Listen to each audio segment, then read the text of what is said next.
আল্লাহ যদি বাঁচিয়ে রাখে আর আল্লাহ যদি সুস্থ রাখে আমাকে, তাহলে আমি ওনার মতো হতে চাই। আমি স্কলার্স স্কুল অ্যান্ড কলেজে পড়ি, আমি 3-তে উঠবো।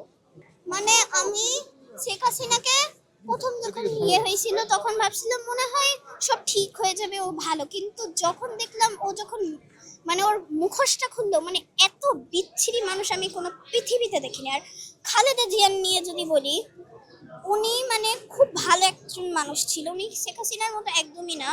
উনি উনি তো খুনিও ছিলেন না, কিন্তু উনি মরে গেছেন বলে আমাদের খুব স্যাড হয়েছে, কেন উনি একটা ভালো মানুষ ছিল। আর ছেলেকে দেখে যেতে পারলো না।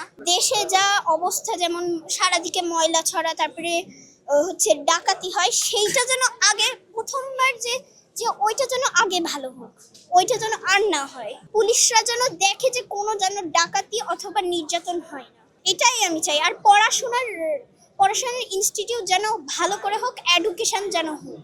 আর উনি যদি ফিউচারে যদি প্রাইম মিনিস্টার হয়, আমি খুব হ্যাপি হব। আর আমি বলবো যে উনি যেন এই যে নির্যাতন, ময়লা আর ডাকাতি, এইসব যেন ওনাকে বন্ধ করে।